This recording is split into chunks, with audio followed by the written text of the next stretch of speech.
C'était 3 heures avant son dîner de 50e anniversaire. 80 invités étaient confirmés. J'étais déjà dans ma robe quand j'ai accidentellement ouvert la galerie de photos sur le téléphone que la bonne avait laissé à charger. La première image était celle de mon mari. Avec la voisine. Les 47 autres photos m'ont montré exactement combien de fois il m'avait trompé au cours de la dernière année. Vous savez, ce moment où vous découvrez que tout le monde était au courant de l'infidélité de votre mari, sauf vous? Ouais. Y compris la femme de ménage, le portier, et probablement même le Golden Retriever. Mais le découvrir 3 heures avant sa fête d'anniversaire, c'est ce que j'appelle un timing divin. Laissez-moi vous brosser le tableau. C'est samedi 15 mars, 14 heures, et je suis dans ma buanderie, dans notre maison d'une communauté fermée à Austin, au Texas, tenant le téléphone de Rosa, l'écran déverrouillé, WhatsApp ouvert, et c'est là, me fixant comme une enseigne au néon à Vegas. Une conversation de groupe intitulée « Pauvre Estelle », pas « La pauvre », pas « Vous savez qui, pauvre Estelle », mon vrai nom, dans une conversation de groupe à mon sujet. Je m'appelle Estelle Mitchell, j'ai 47 ans, je suis mère de 2 enfants, mariée depuis 23 ans à S, le soi-disant mari parfait qui n'a jamais oublié un anniversaire, a toujours apporté des fleurs et m'a appelé « chérie » devant nos amis au country club. Nous avons 2 enfants. Paxton, 21 ans, qui termine actuellement sa 3e année à l'UT Austin, et Théa, 18 ans, en dernière année au lycée Westlake, déjà accepté dans 3 universités. Elle fête ses 50 ans aujourd'hui. J'ai passé les 2 dernières semaines à organiser cette fête surprise au country club. Une liste d'invités de 60 personnes. Un gâteau à 3 étages de cette pâtisserie du centre-ville qui coûte plus cher que mon paiement mensuel de voiture. Un diaporama de photos de famille qui m'a pris 4 jours à compiler parce qu'apparemment, je suis la seule personne de cette famille qui sait utiliser Google Photos. Et me voilà, 3 heures avant le début des festivités, en train de regarder 3 mois de messages. De décembre à mars, 90 jours de conversation. Les participants, Rosa, ma femme de ménage, ma manucure du salon de la 5e rue, l'entraîneur personnel de S à la salle de sport, et 6 autres personnes que je vois à chaque barbecue de quartier et réunion de l'association des parents d'élèves. Les messages se lisent comme un podcast sur un crime réel pour lequel je n'ai pas auditionné. Il est encore venu avec elle dans ce motel sur l'autoroute 183. La pauvre, elle prépare sa fête d'anniversaire pendant qu'il prépare sa stratégie de sortie. Quelqu'un doit lui dire. Pas question. Laisse-la le découvrir par elle-même. C'est moins humiliant comme ça. Moins humiliant. C'est bien dit de la part de gens qui discutent de ma vie comme si c'était une série Netflix qu'ils regardent en rafale avec du vin et des planches de charcuterie. Là, elle, en question. Daphne Carson, la veuve de la maison d'Axe en Grave-Côté. La même femme dont le mari est décédé il y a 1 an et demi d'une crise cardiaque soudaine pendant son jogging matinal. La même femme à qui j'ai apporté de la soupe au poulet maison quand elle a eu la grippe en novembre dernier. La même femme que j'ai invitée à cette fête parce que je me sentais désolé qu'elle passe une autre saison des fêtes seule. Il s'avère qu'elle ne passait rien seule, surtout pas les mardis et jeudis après-midi. Les messages montrent que cela a commencé il y a 8 mois, en juillet de l'année dernière, juste après le premier anniversaire de la mort de son mari. Case, consolant la veuve éplorée, tous les mardis et jeudis après-midi, quand il prétendait avoir des réunions administratives au cabinet dentaire qu'il possède au centre-ville. Le cabinet où il se trouve que je détiens 40% des parts, d'ailleurs, grâce au prêt commercial que j'ai co-signé lorsque nous l'avons ouvert il y a 12 ans. Réunions administratives. L'homme a 3 hygiénistes dentaires, 2 réceptionnistes et un comptable à temps partiel. Qu'est-ce qui nécessite exactement des réunions administratives 2 fois par semaine pendant 8 mois d'affilée? Je fais défiler d'autres messages. Il y a des photos, pas explicites, Dieu merci, parce que je n'ai pas besoin de ce traumatisme particulier pour mes factures de thérapie, mais des photos de la voiture de S garée au Red Roof Inn sur l'autoroute. Des photos de prenant un café dans un Starbucks à Round Rock, à 30 km de notre quartier. Des photos de lui achetant des fleurs chez Whole Foods un jeudi après-midi. Les fleurs qu'il a ramenées à la maison ce soir-là en me disant qu'il les avait juste vues et qu'il avait pensé à moi. J'ai pensé à toi, chérie. Tu mérites de belles choses. Apparemment, Daphné le pensait aussi, car selon le message numéro 47, il lui a acheté les mêmes roses, au même Whole Foods, le même jeudi, juste 3 heures plus tôt. Mes mains tremblent. Pas de tristesse. Pas encore. En ce moment, je fonctionne à la pure rage cristallisée mêlée à la sorte de clarté qui ne vient que lorsque votre réalité entière bascule de 30 degrés vers la gauche. Et soudain, tout ce qui n'avait jamais eu de sens s'emboîte. Comme un puzzle assemblé par un animateur de jeux télévisés sadique. Ces nuits tardives au cabinet, les conférences dentaires du week-end à Houston et Dallas, le nouveau parfum qu'il a commencé à porter l'été dernier, que j'ai complimenté et qu'il a dit être un cadeau d'un patient reconnaissant. Tout ça. Chaque pièce. Une performance. Et j'étais la seule dans le théâtre qui ne savait pas qu'elle regardait une tragédie déguisée en comédie romantique. Je regarde l'heure du message le plus récent. Hier, vendredi 14 mars, 23h30. La fête est demain à 18h. Tu penses qu'elle comprendra quand Daphné arrivera? Probablement pas. Estelle est inconsciente. Elle l'a toujours été. Inconsciente. Le mot reste dans ma poitrine comme une pierre. Parce que voici le truc quand on vous traite d'inconscient. Ce n'est pas que vous ne voyez pas les choses. C'est que vous faites assez confiance aux gens pour croire leurs explications. Quand votre mari de 23 ans dit qu'il travaille tard, vous n'engagez pas un détective privé. Vous lui envoyez un SMS pour lui demander s'il veut que vous lui gardiez le dîner. Quand 12 personnes à une fête savent que votre conjoint vous trompe et que personne ne vous le dit, ce n'est pas vous qui êtes inconscient. C'est eux qui sont complices. Je fais une capture d'écran de tout.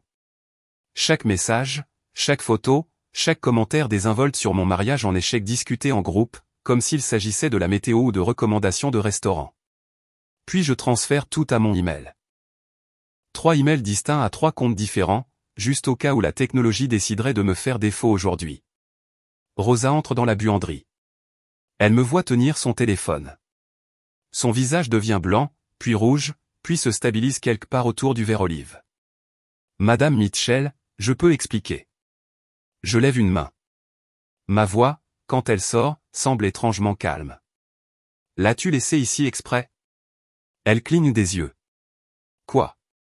Ton téléphone, déverrouillé. Ouvert sur cette conversation de groupe spécifique dans la buanderie où je plie les serviettes tous les samedis matins exactement à cette heure-ci. L'as-tu laissé ici exprès? Elle me regarde longuement, puis dit doucement. Oui. Je hoche la tête, je pose son téléphone sur la machine à laver. Merci, Madame Mitchell. J'ai besoin que vous partiez pour la journée. Rosa, prenez aussi votre lundi de congé. Payez. Je vous enverrai un SMS mardi. Elle ouvre la bouche, la referme, puis s'en va. Je reste dans la buanderie pendant exactement 3 minutes de plus. Puis je monte, je prends une douche, je me maquille et j'enfile la robe bleu marine que j'ai achetée spécialement pour cette fête. Celle qui, selon S, me donnait l'air d'une star de cinéma. Quand j'ai terminé, je me regarde dans le miroir. 47 ans, 2 décennies de mariage, 2 enfants, un mari infidèle, 12 amis complices et une veuve qui pensait pouvoir me remplacer dans ma propre vie. Que la partie commence. Le country club a l'air parfait. Bien sûr qu'il l'est. J'ai passé 3 semaines à coordonner avec leur responsable événementiel, à choisir entre le saumon et le poulet, à débattre si les centres de table devaient être des hortensias ou des roses, et finalement à décider des deux, car apparemment je suis le genre de personne qui réfléchit trop aux arrangements floraux pendant que son mari réfléchit trop à son emploi du temps d'adultère. J'arrive à 17h30, une demi-heure avant les invités. Case est déjà là, jouant au golf avec son frère jusqu'à l'heure de la fête, complètement inconscient que sa double vie soigneusement construite est sur le point de devenir le sujet de conversation de tout le monde au dîner. La coordinatrice de l'événement, une femme nommée Miranda, avec qui j'ai travaillé pendant des années, me salue avec son sourire professionnel. Estelle, tout est installé exactement comme vous l'avez demandé. Le diaporama est prêt, le gâteau est dans la cuisine et le bar est entièrement approvisionné. Parfait, lui dis-je. Et le système de microphone fonctionne? Testé ce matin. On pourra entendre une mouche voler. Oh, Miranda, si tu savais seulement ce qui est sur le point de tomber, et ce n'est certainement pas une mouche. Les invités commencent à arriver à 18h. Je me tiens à l'entrée comme la belle épouse que j'ai été pendant 23 ans, accueillant tout le monde avec des étreintes et des sourires. J'ai mal au visage à force de sourire. Chaque personne qui franchit cette porte est quelqu'un que je connais depuis des années. Des voisins, des membres de mon club de lecture, d'autres professionnels de la santé dentaire et leurs conjoints, les partenaires de golf de S, mes anciennes coprésidentes de l'association des parents d'élèves de l'époque où les enfants étaient plus jeunes. Étage 12 d'entre eux savaient. 12 d'entre eux m'ont vu organiser cette fête. M'ont entendu stresser à propos du menu, m'ont aidé à choisir les décorations chez Target le week-end dernier, tout en sachant que mon mariage était une sitcom qu'ils regardaient depuis les meilleures places. Daphné arrive à 18h20. Elle porte une robe rouge pour la fête d'anniversaire de mon mari. L'audace est presque impressionnante. Elle me serre dans ses bras, me dit que je suis belle, complimente les décorations. Je souris et je la remercie. Et quelque part dans mon cerveau, une petite voix crie si fort que je suis surprise que les verres de champagne ne se brisent pas et s'arrive à 18h30. Convenablement surpris, il me serre dans ses bras devant tout le monde. Tu es incroyable, chérie. La meilleure femme du monde. Les mots me semblent être du papier de verre sur ma peau. Je souris plus largement. Le dîner est servi à 19h. Je regarde S et Daphné éviter soigneusement de se regarder à travers la pièce. Ils sont assis à des tables séparées, bien sûr, car ce serait trop évident. Mais je remarque comment elle le regarde quand elle pense que personne ne la voit. Comment il s'agite sur sa chaise quand quelqu'un mentionne son nom dans une conversation. C'est comme regarder une très mauvaise production de théâtre communautaire où les acteurs ont oublié qu'ils sont censés jouer. Pendant le dessert, je me lève. Miranda me tend le microphone. Tout le monde se tait, s'attendant à un doux discours d'anniversaire. Le genre où l'épouse dévouée parle de sa rencontre avec son mari à l'université, de la construction d'une vie ensemble, de l'éducation de 2 beaux enfants et du vieillissement gracieux dans une banlieue heureuse. Puis-je avoir votre attention, s'il vous plaît? Ma voix est stable. 23 ans de réunion de la Junior League et de présentation de l'association des parents d'élèves m'ont bien entraîné. Je tiens à vous remercier tous d'être venus ce soir pour célébrer le 50e anniversaire de S. Applaudissements, sourires. S me sourit depuis sa place. Quand on est marié depuis aussi longtemps que nous, on pense tous savoir l'un de l'autre. Les petites habitudes, les blagues d'initié, où il garde ses lunettes de lecture de rechange, à quelle heure il part au travail, quand il rentre à la maison. Les gens hochent la tête. Certains ont les larmes aux yeux. Cela se passe exactement comme ils s'y attendaient. Mais aujourd'hui, j'ai appris quelque chose de fascinant. Il s'avère que je ne savais pas tout. Par exemple, je ne savais pas que les mardis et jeudis après-midi des 8 derniers mois, S n'avait pas de réunions administratives au cabinet. Il avait des réunions d'une autre nature. Au Red Roof Inn sur l'autoroute 183. La pièce devient silencieuse. Le genre de silence où l'on peut entendre le rythme cardiaque de quelqu'un augmenter de l'autre côté de la pièce. Je ne savais pas non plus que beaucoup d'entre vous étaient au courant. En fait, j'ai découvert cet après-midi qu'il y a une conversation de groupe, un groupe WhatsApp appelé, et je cite, « Pauvre Estelle ». 12 d'entre vous en font partie. 12 personnes dans cette pièce ont passé les 3 derniers mois à discuter de la liaison de mon mari avec notre voisine veuve comme si c'était une émission de télé-réalité que vous récapituliez au brunch.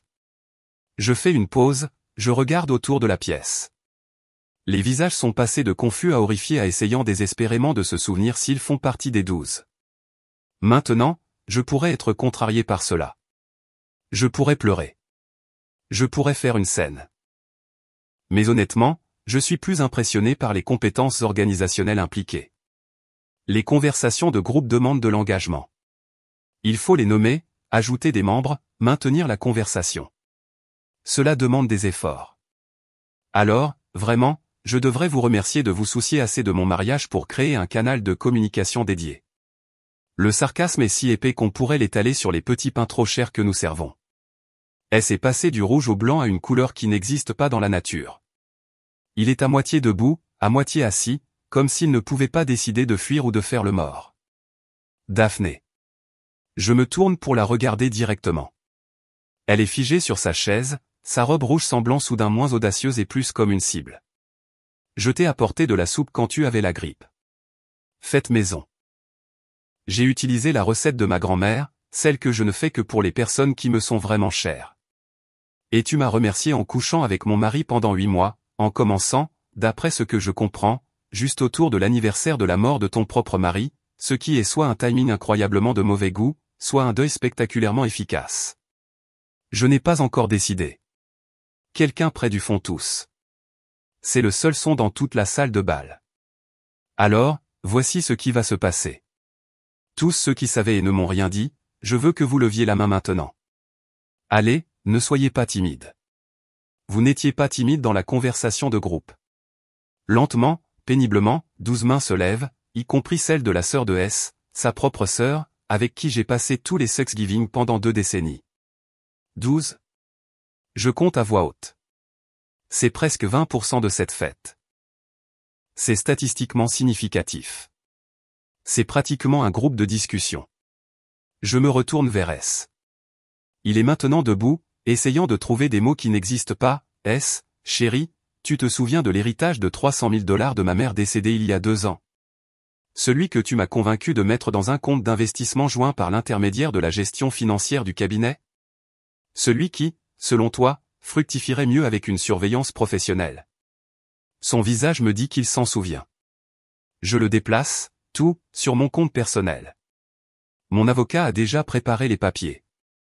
Il travaille le samedi quand c'est urgent, et cela est qualifié d'urgent. Nous avons rendez-vous lundi matin à 8h30, à la première heure.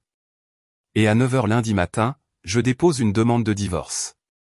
Les papiers sont déjà rédigés. Je n'ai plus qu'à les signer et à les déposer au palais de justice. Je pose le microphone sur la table la plus proche. Le bruit sourd résonne à travers le système de sonorisation. Le gâteau vient de cette pâtisserie chère du centre-ville. Il a coûté 400 $. Quelqu'un devrait le manger. Il semble dommage de le laisser se perdre juste parce que l'invité d'honneur s'est avéré être un cliché. Je prends mon sac à main, je me dirige vers la sortie, et je m'arrête à la porte, je me retourne. Oh, et est-ce, ce diaporama que j'ai fait, celui avec 23 ans de photos de famille. J'ai inclus quelques nouveaux ajouts, des captures d'écran de la conversation de groupe, des photos du motel, juste au cas où quelqu'un les aurait manquées plus tôt. Miranda a des instructions pour le diffuser dans exactement 10 minutes. Profitez du spectacle. Je sors dans la soirée de mars. Derrière moi, j'entends le début du chaos. Des voix qui s'élèvent, des chaises qui raclent, quelqu'un qui pleure. Mon téléphone vibre. C'est Paxton qui envoie un SMS depuis son appartement près du campus. Maman, qu'est-ce qui se passe? Tante Lisa vient de m'appeler en panique. Je réponds par SMS. Rentre à la maison demain. Je t'expliquerai tout. Apporte ton linge. Je te préparerai ton dîner préféré. 3 points apparaissent. Puis, tu vas bien? Je pense à cette question. Est-ce que je vais bien? Mon mariage vient d'exploser devant 60 personnes. Mon mari de 23 ans me trompe depuis 8 mois. 12 personnes que je considérais comme des amis l'ont vu faire et n'ont rien dit. Mais j'ai aussi pris le contrôle de 300 000 $, j'ai publiquement exposé toutes les personnes qui m'ont trahi et j'ai ruiné une fête d'anniversaire si complètement qu'on en parlera dans ce quartier pendant la prochaine décennie. Je réponds par SMS. Je suis spectaculaire. À demain. Le dimanche matin arrive avec le genre de clarté qui ne vient qu'après avoir réduit toute sa vie sociale en cendres devant 60 témoins. Je me réveille à 7 heures, je fais du café et je m'assois dans ma cuisine en faisant défiler 37 appels manqués et 62 SMS. La plupart proviennent de personnes qui n'étaient pas à la fête et qui demandent à savoir ce qui s'est passé. Quelques-uns viennent de personnes qui étaient à la fête et qui s'excusent avec le genre de désespoir qui suggère qu'elles s'inquiètent plus de leur propre réputation que de mes sentiments. 3 viennent de S, allant de « nous devons parler » à « tu es irrationnel », en passant par « je peux tout expliquer », qui est le langage universel des coupables qui ne peuvent absolument rien expliquer. Aucun de Daphné. Elle est apparemment devenue silencieuse, ce qui est probablement la décision la plus intelligente qu'elle ait prise en 8 mois. Paxton arrive à midi avec 2 sacs poubelles de linge et l'expression abasourdie de quelqu'un dont la structure familiale stable vient de devenir un podcast sur un crime réel. Théa rentre de chez son ami 20 minutes plus tard. J'ai commandé une pizza, ce qui semble totalement inapproprié compte tenu des circonstances, mais aussi parfaitement approprié car que mange-t-on d'autre quand sa vie implose? Une salade de choux frisés. Nous nous asseyons dans le salon, les 2 enfants me fixant comme si j'avais soudainement commencé à parler grec ancien. Votre père et moi allons divorcer, dis-je. Car il n'y a vraiment pas de manière douce de communiquer cette information. Il a une liaison avec Daphné Carson depuis 8 mois. Je l'ai découvert hier après-midi. Je l'ai confronté à la fête. C'était spectaculaire et terrible, et je ne regrette pas une seule seconde. Le visage de Théa fait cette chose où les émotions défilent si vite qu'on peut pratiquement les voir changer comme des diapositives dans une présentation. Choc, confusion, colère, tristesse, retour à la colère. Daphné, la veuve, celle que tu m'as fait aider à porter ses courses quand elle s'est foulée la cheville l'automne dernier. Exactement. C'est dégoûtant. D'accord. Paxton est plus calme, en train de digérer. Il a toujours été l'analyste. Depuis combien de temps sais-tu? Depuis hier après-midi, 14 heures. Rosa a laissé son téléphone dans la buanderie. Il y avait une conversation de groupe. 12 personnes savaient et ne me l'ont pas dit. Tante Lisa. Tante Lisa. Il se penche en arrière, secouant la tête. C'est dégueulasse. Nous mangeons de la pizza. Nous parlons. Il pose des questions. Je réponds honnêtement, en omettant les détails les plus crus car je suis leur mère et il y a des limites. Paxton pose des questions sur la logistique du divorce. Théa demande si elle doit voir son père. Je leur dis que nous trouverons une solution au fur et à mesure, ce qui est la réponse la plus honnête que j'ai. Ce soir-là, après qu'ils soient tous les deux allés dans leur chambre, je m'assois à mon bureau et j'ouvre mon ordinateur portable. Il est temps de faire ce que toute femme qui se respecte dans ma position ferait, des recherches. Je commence par les registres financiers du cabinet. En tant que partenaire à 40%, j'ai un accès complet au système comptable. S n'a jamais changé les mots de passe car S, malgré toute son expertise dentaire, a la sophistication technologique d'une pomme de terre. Ce que je trouve est intéressant, très intéressant. Au cours des 8 derniers mois, il y a eu des dépenses constantes sur la carte de crédit de l'entreprise du cabinet, des chambres d'hôtel, des dîners dans des restaurants chers, des achats de bijoux dans une boutique du centre-ville d'Austin, des fleurs, du vin, un week-end dans un bed and breakfast à Fredericksburg qui était censé être une conférence de formation continue. Sauf que je peux vérifier sur le site web de l'association dentaire, et il n'y a eu aucune conférence à Fredericksburg ce week-end-là. Il y avait cependant un forfait escapade romantique dans le même bed and breakfast où la carte a été débitée. Complet avec massage en couple et petit déjeuner au champagne. S a utilisé les fonds de l'entreprise pour sa liaison. Des fonds de l'entreprise dont je détiens une partie, ce qui signifie qu'il ne m'a pas seulement trompé personnellement. Il a trompé l'entreprise. Notre entreprise, celle que nous avons bâtie ensemble il y a 12 ans avec un prêt que nous avons co-signé et des bénéfices que nous avons tous deux gagnés. Cela change tout. Je fais une capture d'écran de chaque transaction, je télécharge chaque reçu, je crée une feuille de calcul qui ferait pleurer de joie un comptable judiciaire. Date, montant, lieu, motif. 8 mois d'infidélité financière documentée qui va bien au-delà de la faillite morale et entre directement dans la responsabilité légale. Puis je creuse plus profondément. Le compte d'investissement commun où se trouve l'héritage de ma mère. Celui que S m'a convaincu de mettre sous la gestion financière du cabinet pour de meilleurs rendements et des avantages fiscaux. Il s'avère qu'il y a un autre nom sur le compte que je ne connaissais pas. Une deuxième autorisation de signature ajoutée il y a 3 mois. Le 15 décembre pour être exact. Juste au moment où la conversation de groupe a été créée. Le nom, Daphné Carson. Je dois le lire 3 fois pour m'assurer que je vois bien. Il l'a ajouté à un compte contenant mon héritage, l'argent de ma mère, les 300 000 $ qui étaient censés être ma sécurité, le fonds d'éducation de mes enfants, mon avenir. Il lui a donné accès. Je me penche en arrière dans ma chaise et je ris. Pas le genre de rire heureux. Le genre qui se produit quand vous découvrez que votre vie a été encore plus une fraude que vous ne le pensiez. Et que l'absurdité atteint des niveaux précédemment atteints uniquement par les émissions de télé-réalité et les tragédies de Shakespeare. Mon téléphone sonne. C'est mon avocat, Marcus Brennan, qui répond à mon message vocal de tout à l'heure. Marcus et moi étions au lycée ensemble. Il s'est occupé de la succession de ma mère quand elle est décédée. Il m'a vu dans mes pires moments. Cela n'atteint même pas ce niveau. Estelle, j'ai reçu ton message. Raconte-moi tout. Je le fais. Tout. La liaison, la conversation de groupe, la confrontation à la fête, et maintenant ça. L'utilisation abusive des fonds de l'entreprise, l'ajout non autorisé de Daphné à mon compte d'héritage. Marcus reste silencieux un long moment. Puis, à quelle vitesse peux-tu être à mon bureau demain matin, 8 heures? J'aurai du café prêt. Apporte tous les documents que tu viens de décrire. Nous ne demandons pas seulement le divorce, Estelle. Nous demandons des poursuites pour fraude financière, manquement aux devoirs fiduciaires et détournement d'actifs de partenariat. S vient de te donner les clés de toute sa vie professionnelle. Pouvons-nous vraiment faire ça? Le Texas est un État de communauté de biens avec des lois très claires sur la faute conjugale et l'éthique des affaires. Il a utilisé des fonds d'entreprise pour des affaires personnelles. Il a ajouté un tiers à un compte contenant votre héritage de biens propres sans votre consentement écrit. Ce ne sont pas seulement des motifs de divorce. Ce sont des motifs de poursuite pénale si vous voulez aller aussi loin. Je pense à S, 23 ans de mariage, 2 enfants, une vie de souvenirs partagés qui me semble maintenant des faux. Puis je pense à 8 mois de mardi et jeudi après-midi, à 300 000 $ de l'argent durement gagné de ma mère avec le nom de Daphne Carson attaché. À 12 personnes qui m'ont vu être humilié et qui ont traité ça comme un divertissement. Je ne veux pas de poursuite pénale, dis-je à Marcus. Mais je veux tout le reste.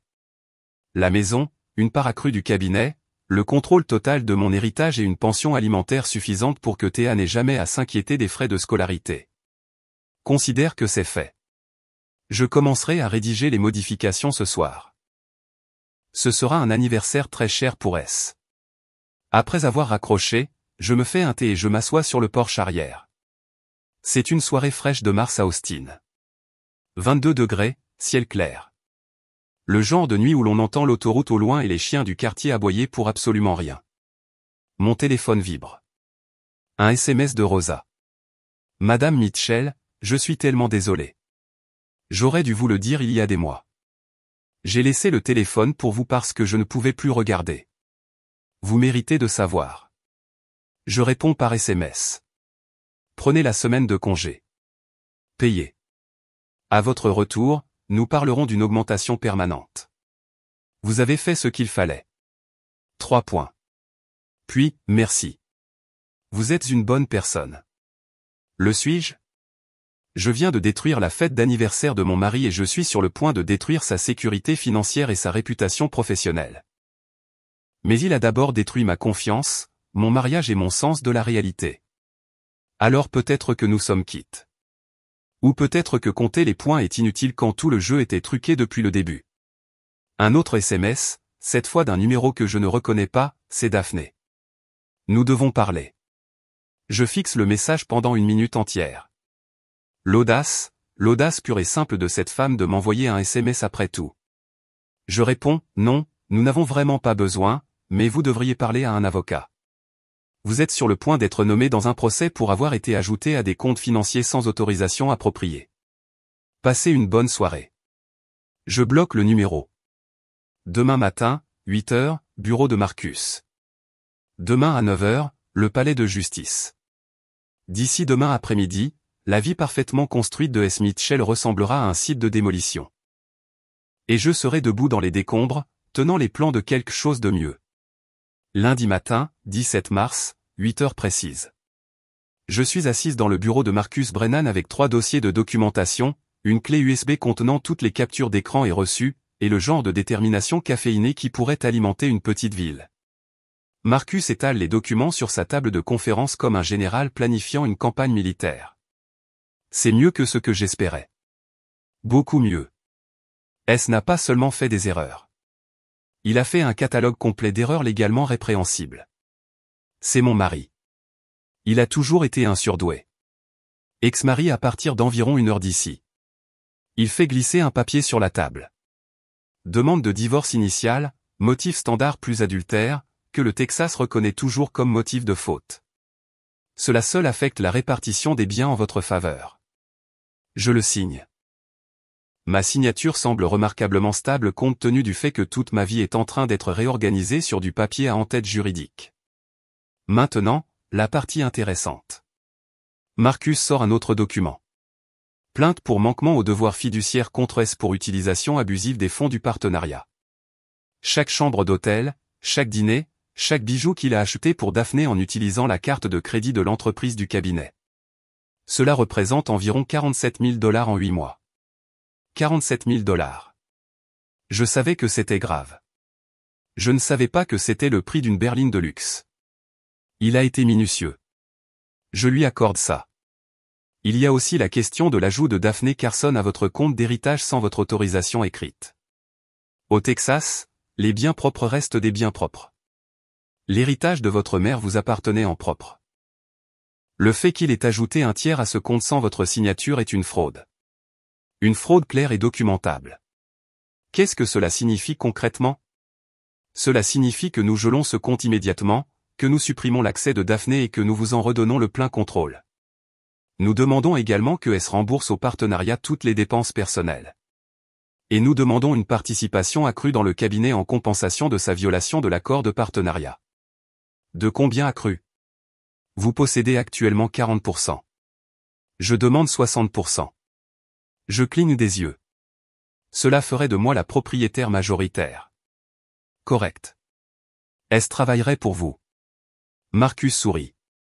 Et c'est le genre de sourire qui me fait comprendre pourquoi il a un taux de réussite de 93% en droit de la famille. Il peut soit accepter les conditions, soit nous allons au tribunal où tout cela deviendra public. Chaque transaction, chaque reçu d'hôtel, chaque SMS, toute sa patientèle saura qu'il a utilisé leur paiement pour financer une liaison extra-conjugale. Ils le quitteront. Beaucoup le feront. Les cabinets dentaires dépendent fortement de la réputation et de la confiance. Difficile de faire confiance à un homme qui ment professionnellement et personnellement. Nous passons les 45 minutes suivantes à examiner chaque document, chaque plainte, chaque mouvement stratégique. À la fin, j'ai l'impression d'avoir suivi un cours de maître en guerre juridique. À 9 heures, nous nous rendons au palais de justice du comté de Trévis. Le bâtiment est animé par les procédures du lundi matin. Des avocats en costume portant des mallettes. Des gens ayant l'air diversement stressés, ennuyés ou résignés à leur destin bureaucratique. Nous déposons la requête en divorce. Nous déposons la plainte pour manquement aux devoirs fiduciaires. Nous déposons la motion d'urgence pour geler et transférer le compte d'héritage. Tout est soumis, estampillé, enregistré dans le système. Officiel, irréversible, réel. S sera signifié d'ici la fin de la journée, me dit Marcus alors que nous retournons à son bureau.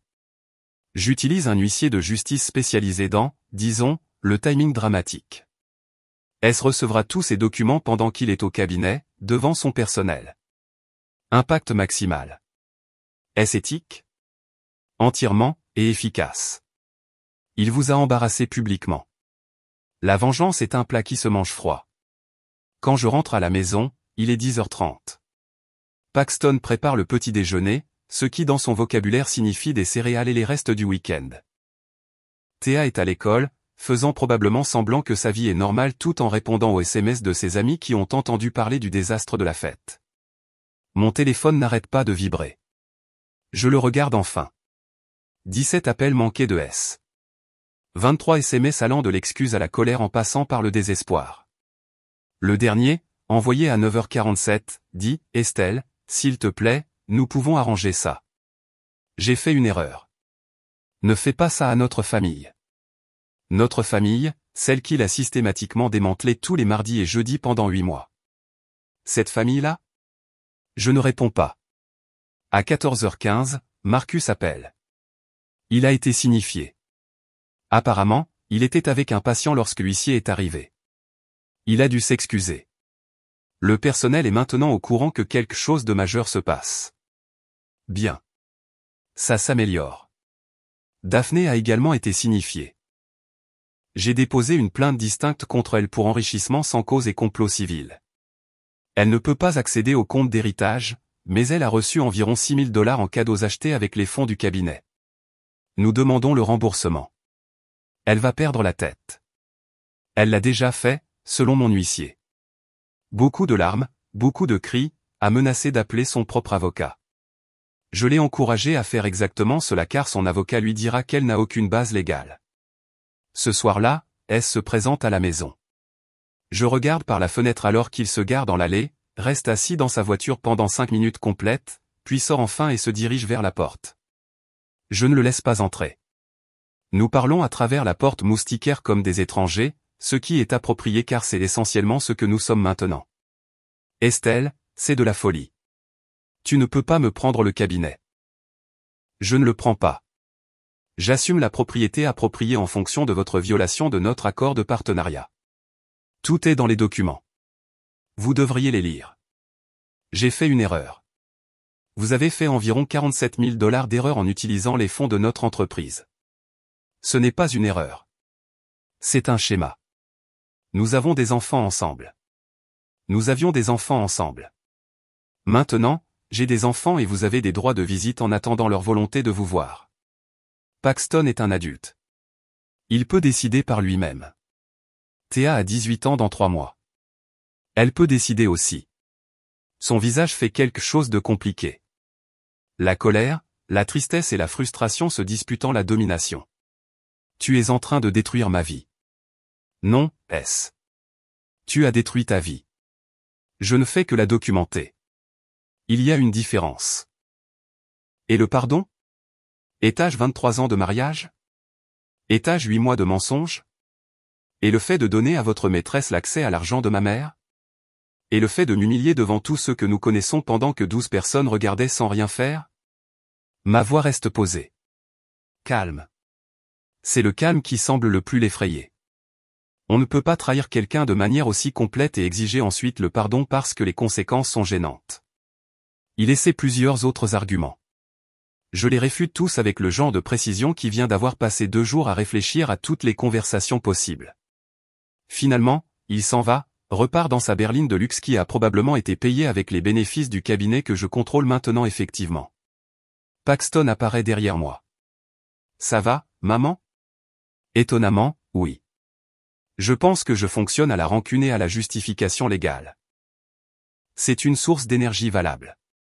3 jours plus tard, le jeudi 20 mars, ETH accepte les conditions du règlement, toutes. 60% de la propriété du cabinet pour moi, le contrôle total de mon héritage, une pension alimentaire pour Théa jusqu'à la fin de ses études, une répartition des biens restants fortement pondérés en ma faveur en raison de la faute conjugale. Il garde son compte de retraite et sa voiture. Je garde tout le reste, y compris la maison. Marcus m'appelle avec la nouvelle. Il a tout signé. Son avocat lui a conseillé que d'aller au tribunal serait nettement pire. Les preuves sont accablantes et un juge vous accorderait probablement encore plus. Combien de temps avant que ce soit définitif? Au Texas, il y a un délai d'attente obligatoire de 60 jours entre le dépôt et la finalisation, mais les arrangements financiers sont effectifs immédiatement. La propriété du cabinet est transférée aujourd'hui. Votre compte d'héritage est déjà de nouveau à votre seul nom. S a été retiré du titre de propriété de la maison. Si vite? Quand la documentation est béton et que l'autre partie n'a aucun levier, les choses avancent rapidement. Cet après-midi-là, je me rends au cabinet, mon cabinet techniquement, puisque je détiens maintenant la part majoritaire. Le personnel me regarde avec un mélange de sympathie, de curiosité et de ce qui pourrait être du respect. La directrice du bureau, une femme nommée Patricia, qui y travaille depuis 9 ans, me prend à part. Madame Mitchell, je veux juste que vous sachiez que la plupart d'entre nous n'en avaient aucune idée. Et les quelques-uns qui soupçonnaient quelque chose se sentaient horriblement mal à l'aise. Merci, Patricia. Rien ne changera dans le fonctionnement de l'entreprise. S reste le dentiste principal. Je serai une partenaire silencieuse à moins que des décisions financières ne nécessitent une approbation. Nous sommes heureux que vous mainteniez le cabinet en activité. S est un bon dentiste. Juste apparemment terrible dans tout le reste. C'est peut-être la manière la plus diplomatique dont on l'a décrit la semaine dernière. Daphné, selon des sources du quartier qui se sentent soudainement très à l'aise pour partager des informations avec moi, a mis sa maison en vente. Elle retourne en Floride où vit sa sœur. Apparemment, Austin est devenu socialement inhospitalier pour les femmes qui couchent avec les maris de leurs voisins et se font prendre. Les 12 personnes de la conversation de groupe sont pour la plupart devenues silencieuses. Quelques-unes ont envoyé des messages d'excuses. Je ne les ai pas bloquées, mais je n'ai pas non plus répondu. Elles existent maintenant dans un purgatoire social de ma création, incertaines si elles sont pardonnées ou exilées pour toujours. Je suis à l'aise de les laisser se demander. Rosa a eu son augmentation. Une augmentation de 30% plus une prime de 3 mois. Exactement comme promis. Elle a pleuré. Je lui ai dit qu'elle l'avait mérité. C'est la seule personne dans tout ce désastre qui a réellement fait ce qu'il fallait, même si son timing était motivé par la culpabilité. Théa va en thérapie. Paxton aussi. Moi aussi. Nous nous asseyons dans des bureaux séparés avec des thérapeutes séparés et nous traitons la démolition de notre structure familiale de nos manières séparées.